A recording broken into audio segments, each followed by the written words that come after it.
Hi, welcome to another installment of Data Financially Follow.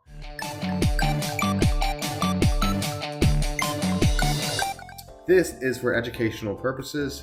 If you have any actual, questions on implementing anything, always talk to your financial advisor or tax advisor before implementing any strategies. Always do your own due diligence. And if you like what we're going through, hit that like and subscribe button. Why wealth building should be boring and why that's great. You ever notice how social media makes wealth look incredibly exciting? It's the Lamborghinis, it's the day trading, the crypto millionaires, flipping houses, and granted, I just talked in one of my most recent videos talking about leveraging Section 121 and using the equity and how that could be used for lowering your DTI, and that is just one way to go ahead and do this.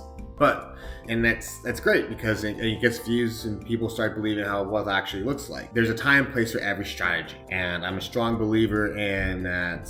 Given the right strategy, you can do some really great things. But even when you go bowling with the gutter rails on, you can still get a gutter bump. But here's the thing: if you want a for sure way on how you build wealth, it's actually incredibly boring. And I wanted to kind of go on. I did something similar to this about last quarter. I think I'm going to try to do this every quarter to kind of build on that repetition. It'll be a boring thing that I'll keep on going through, but just to hammer the point on home. If your life is exciting, financially speaking, maybe you're doing something wrong. So I want to kind of explain why boring is the secret ingredient behind everything that is going to make you from zero to a hero. So why is excitement kind of a bad thing? It's a lot of stress. If you're into this high octane profile portfolio and the dot-com bubble crash, the housing market crash, the meme stocks, NFTs, the crypto hype, people quitting their day jobs to become day traders, what do they all have in common? It's all just excitement. And yes, you can make money very quickly in these things, but it's really kind of few and far between. It has like the same kind of odds of success of those who quit their jobs and become actors.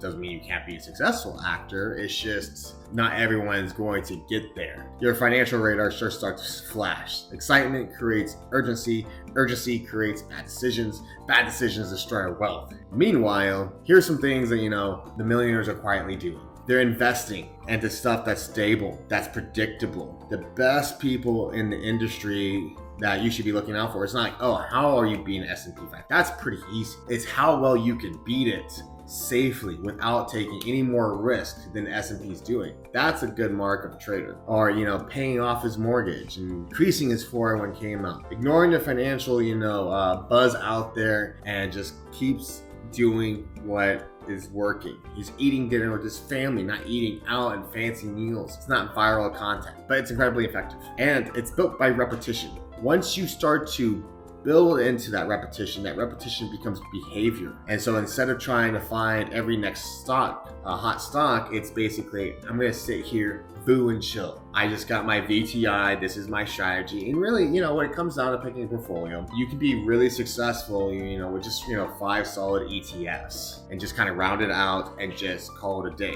You don't have to go follow the influencers, scroll Reddit, watch CNBC, wait for the next Trump tweet that tells them, hey, go buy this stock, because you're going to end up with a portfolio with, 100 plus individual companies that may or may not be, performing to where they are. And, maybe you hold on to them longer than what you should have. But, we're trying to get past the Tesla, the Bitcoin, the AI stocks, the gold, the options, whatever's trending. I just want you to think about automation.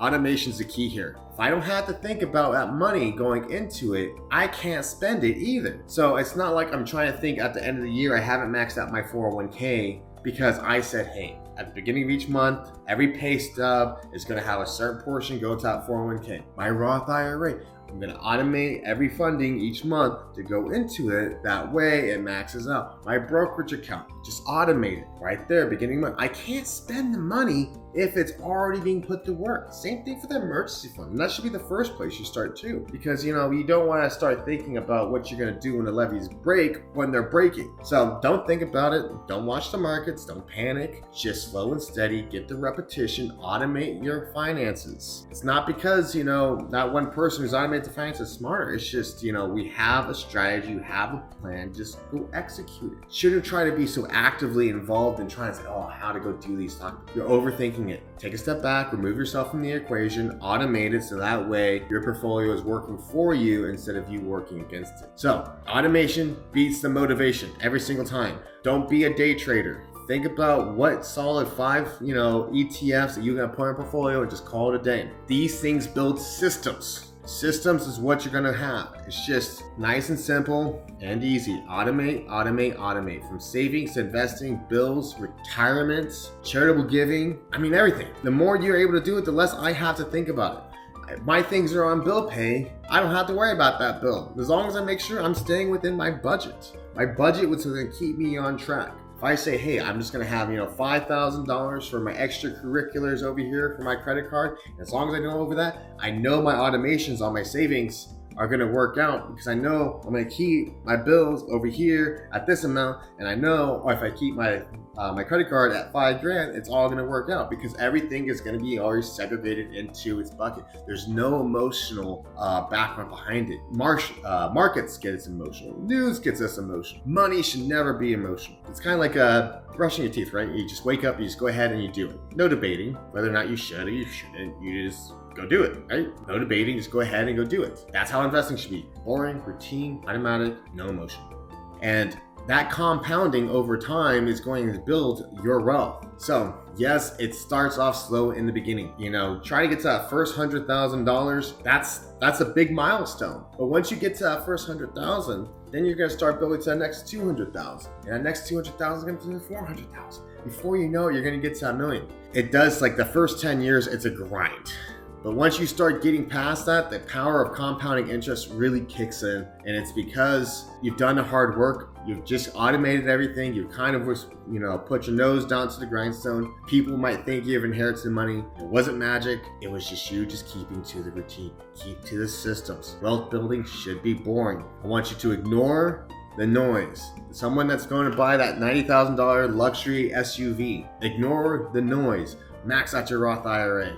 You seeing someone taking out a HELOC to buy some more crypto? Ignore the noise. Increase your emergency fund. You see someone trading options every afternoon? Ignore the noise. Max out your 401k. You see that person on social media taking that next flight down to Fiji? Ignore the noise. I want you to focus on the things in your life that are creating that financial freedom for you. It's not those risky, exciting decisions that you see them doing. It's slow and steady wins the race. Don't compare yourself to the Joneses. So, once again, this is strictly for educational purposes. If you like what I'm going over, you think it's interesting, like, subscribe, leave me a comment, send me a message. I'm more than happy to help. Go talk to your financial professionals. Go get that financial plan. Get a tax strategy that works for you. Build a plan, automate it, ignore the noise, repeat for decades, and you will become wealthy. Thank you, and have a great day.